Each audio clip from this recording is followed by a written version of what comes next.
للہ رب العالمین والعاقبۃ للمتقین والصلاۃ والسلام علی سید المرسلین نبینا محمد وعلی آلہ وصحبہ اجمعین ومن تبعهم بإحسان الی یوم الدین اما بعد۔ قول اللہ تعالی، شیخ محمد بن عبد الوہاب رحمہ اللہ نے باب باندھا اپنی کتاب کے اندر، کتاب التوحید، جو کہ اللہ رب العالمین کا حق ہے بندوں کے اوپر۔ اس کتاب کے اندر شیخ محمد بن عبد الوہاب رحمہ اللہ باب باندھ رہے ہیں، باب قول اللہ تعالی انک لا تہدی من احببت ولکن اللہ یہدی من یشاء، کہ بے شک محمد صلی اللہ علیہ وسلم آپ جس کو چاہیں ہدایت نہیں دے سکتے ہیں، لیکن اللہ جس کو چاہے ہدایت دے دے۔ یہدی من یشاء، اللہ جس کو چاہے ہدایت دے۔ وَهُوَ عَالَمُ بِالْمُهْتَدِينَ، اور وہ ہدایت پانے والوں کو اچھی طرح جانتا ہے۔ بھائیوں، ہم کسی سے بھی کچھ مانگیں، اگر اس کے اندر اس کا اختیار ہے تو ہم مانگ سکتے ہیں۔ مثال کے طور پر ہمارے عزیز اللہ صاحب، ان کے پاس دفتر ہے، یہ استطاعت رکھتے ہیں ہم کو دفتر دینے کی، کاپی قلم دینے کی استطاعت رکھتے ہیں۔ ہم جب مانگیں گے کہ عزیز اللہ صاحب ہم کو دفتر چاہیے، تو یہ مانگنا جائز، اس میں کوئی حرج کی بات نہیں۔ لیکن وہ چیز جو مخلوق کے بس میں نہیں، یعنی اس کے اختیار میں نہیں، پھر اگر ہم اس سے مانگتے ہیں، یہی شرک اکبر، اس کو شرک اکبر کہتے ہیں۔ اور آپ کو جو ہے بہت سارے لوگ گمراہ کرنے کی کوشش کریں گے کہ تم کہتے ہو کہ مانگنا شرک، مانگنا شرک، مانگنا شرک۔ ہم کسی سے کہتے ہیں کہ یہ فلاں چیز جو ہے وہ ہم کو دے دو، تو یہ شرک ہو گیا۔ بھائیوں، اس کے لیے شرط کیا ہے کہ وہ اس کے اختیار میں ہو۔ اگر اس کے اختیار میں ہے اور ہم اس سے مانگ رہے ہیں، تو بھائیوں یہ شرک نہیں، یہ جائز ہے۔ اور خود اللہ کے رسول صلی اللہ علیہ وسلم کسی بھی چیز کو مانگا کرتے تھے کہ فلاں چیز لے کر کے آؤ، فلاں کام کرو، اور اللہ کے رسول صلی اللہ علیہ وسلم کے خادم بھی تھے۔ تو جو جس کے اختیار میں ہے، اگر وہ چیز ہم کسی سے مانگتے ہیں تو یہ جائز ہے۔ اب کوئی بھی آدمی آپ سے کہے کہ آپ اپنے بھائی سے کوئی چیز مانگتے ہیں، اپنے والد سے کوئی چیز مانگتے ہیں، تو یہ شرک ہے؟ بھائیوں شرک نہیں۔ کس بنا پہ نہیں ہے؟ احسن، یہ بھائیوں یہ اس کے اختیار میں ہے۔ اگر اختیار میں نہ ہو، پھر اگر کوئی آدمی مانگے تو یہ کیا ہے؟ شرک اکبر ہے۔ چاہے دعا مانگے، چاہے فریاد کریں، چاہے استغاثہ کریں، چاہے پناہ مانگے، چاہے سفارش مانگے، چاہے ہدایت مانگے، چاہے جنت مانگے، یہ سب کے سب اللہ رب العالمین کے اختیار میں ہے۔ اور جو چیز اللہ کے اختیار میں ہے اور اس کو اگر ہم کسی مخلوق سے مانگتے ہیں تو یہ شرک ہے۔ شیخ رحمہ اللہ نے پہلا باب باندھا ہے، شفاعت کا باب۔ کیوں باندھا ہے معلوم ہے؟ کہ سفارش کا جو حقدار ہے اور سفارش کے جو مالک ہے وہ کون ہے؟ اللہ رب العالمین سفارش کا مالک ہے۔ کوئی مخلوق کے اندر کوئی سفارش کا مالک نہیں ہے۔ اللہ رب العالمین اجازت دے سفارش کرنے والے کو، اللہ رب العالمین اجازت دے جس کے لیے سفارش کی جا رہی ہے، اور جس کے لیے سفارش کی جا رہی ہے وہ موحد ہو، تب جا کر کے سفارش کام کرنے والی ہے۔ تو یہاں پر ہمیں بات اچھی طرح معلوم ہو گئی ہے کہ ہدایت کا جو کام ہے بھائیوں، وہ اللہ رب العالمین کا کام ہے۔ اللہ رب العالمین ہی ہدایت دینے والا ہے، اللہ کے علاوہ کوئی ہدایت نہیں دے سکتا ہے۔ اللہ رب العالمین نے جو ہدایت کے شرط لگائی ہے وہ کیا ہے کہ ہدایت اللہ کے ہاتھ میں۔ انک لا تہدی من احببت ولکن اللہ یہدی من یشاء، کہ محمد صلی اللہ علیہ وسلم آپ جسے چاہیں ہدایت نہیں دے سکتے، بلکہ اللہ رب العالمین جسے چاہے ہدایت دے۔ سبحان اللہ، کس سے مخاطب ہے؟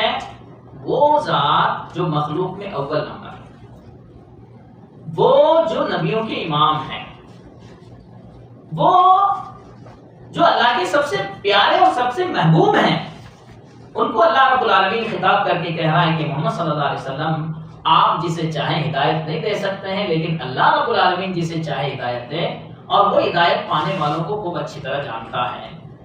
اس آیت کا جو شان نزول ہے بھائیوں وہ کیا ہے؟ بخاری کی حدیث ہے، ابن مسیب روایت کرتے ہیں اپنے باپ سے، انہوں نے کہا کہ ابو طالب کی جب وفات کا ٹائم ہوا تو اللہ کے رسول صلی اللہ علیہ وسلم ابو طالب کے پاس آئے۔ ابو طالب کے پاس عبداللہ بن ابو امیہ اور ابو جہل دونوں تھے۔ عبداللہ بن ابو امیہ اور ابو جہل دونوں تھے۔ اللہ کے رسول صلی اللہ علیہ وسلم نے اپنے چچا ابو طالب سے کہا، یا امی قل لا الہ الا اللہ، اے چچا جان آپ لا الہ الا اللہ کہو مرنے کے وقت۔ سبحان اللہ بھائیوں، کوئی بھی مرنے کے قریب ہونا ہے تو اس کے پاس میں جو ہے ہم کو لا الہ الا اللہ کہتے رہنا چاہیے، اس کو مجبور نہیں کرنا، بس اس کو کہنا کہ لا الہ الا اللہ کہو، اس کے سامنے کہتے رہنا تاکہ ہماری آواز سن کر کے وہ بھی کہے لا الہ الا اللہ۔ اچھا، تو اب یہاں پر ابو طالب نے اللہ کے رسول صلی اللہ علیہ وسلم نے کہا کہ چچا جان آپ لا الہ الا اللہ کہو،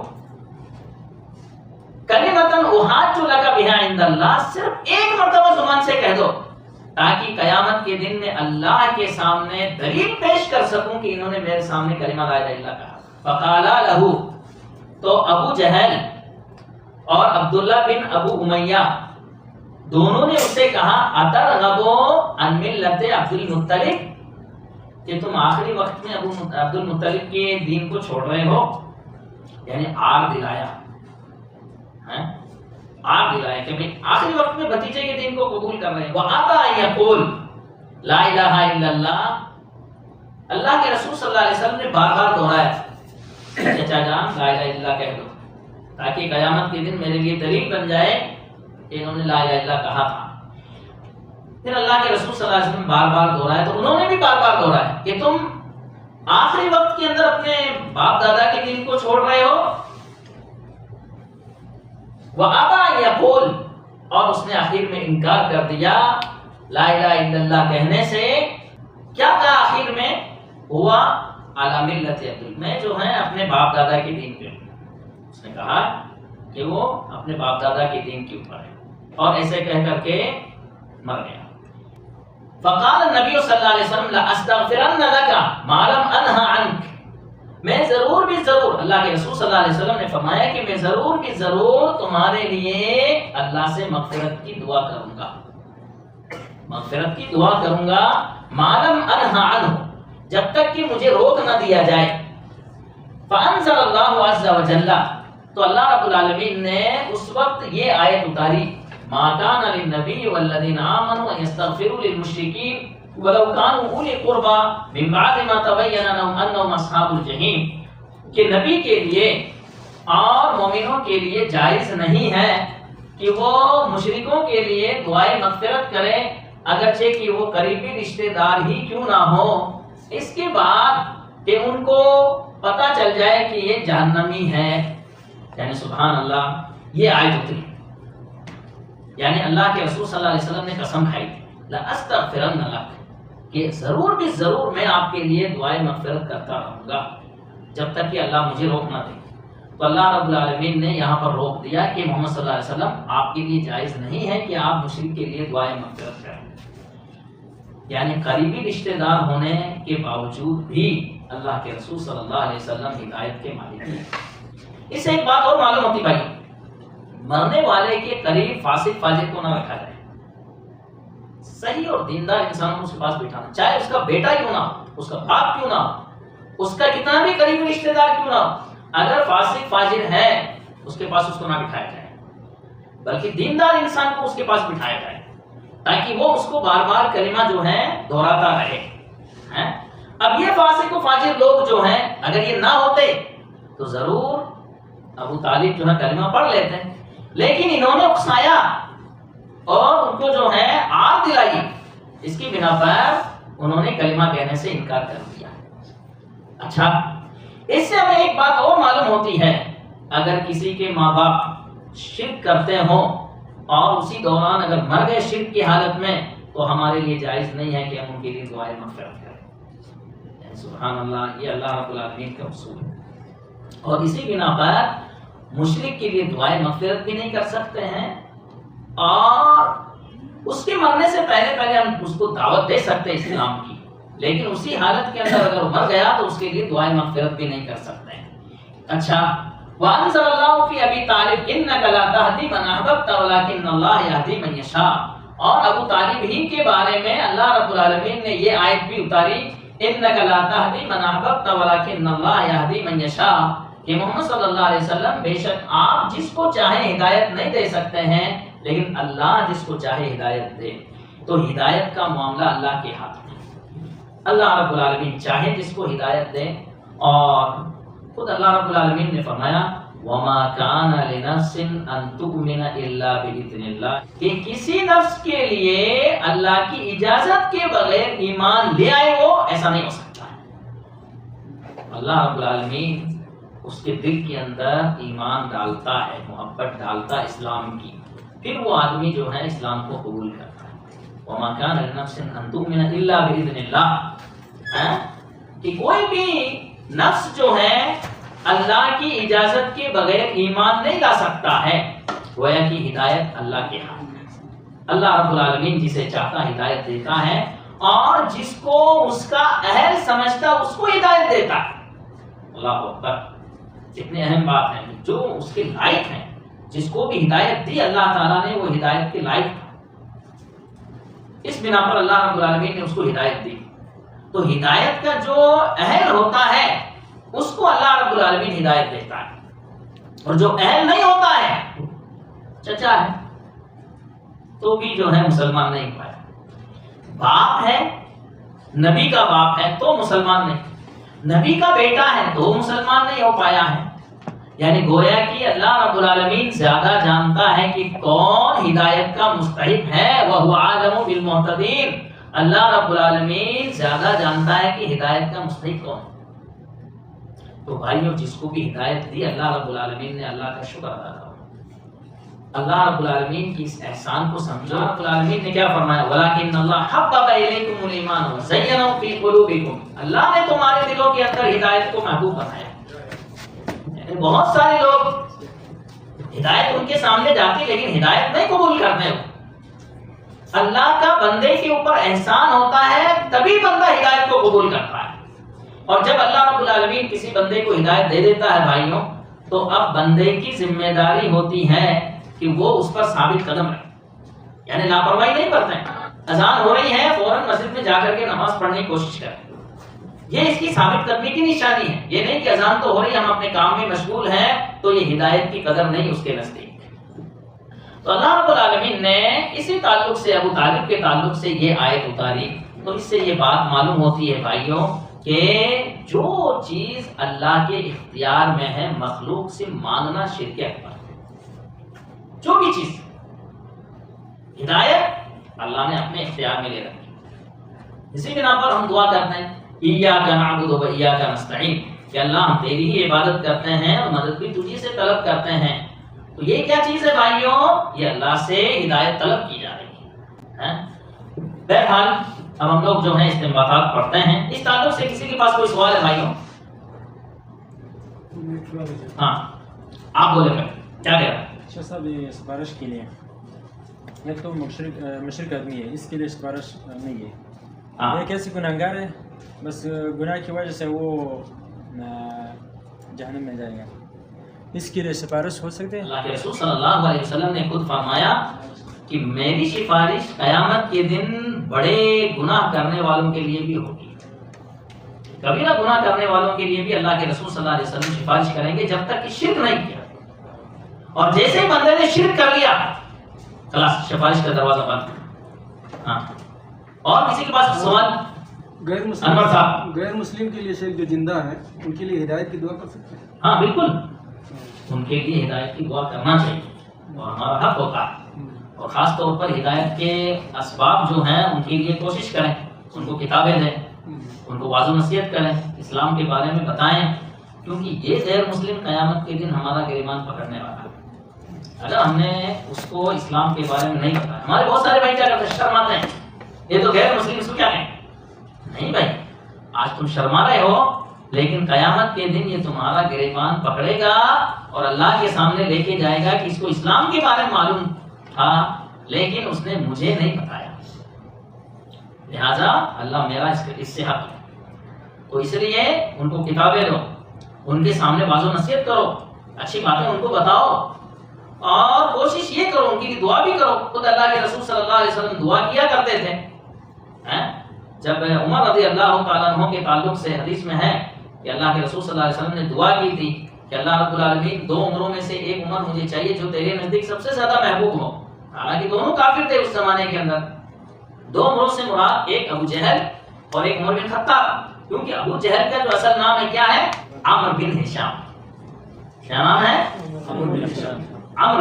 چونکہ اب عمرین کہہ گیا تو اس کا مطلب یہ نہیں کہ عمر ہی ہوگا, عمر بھی ہوتا ہے عمر بھی ہوتا ہے.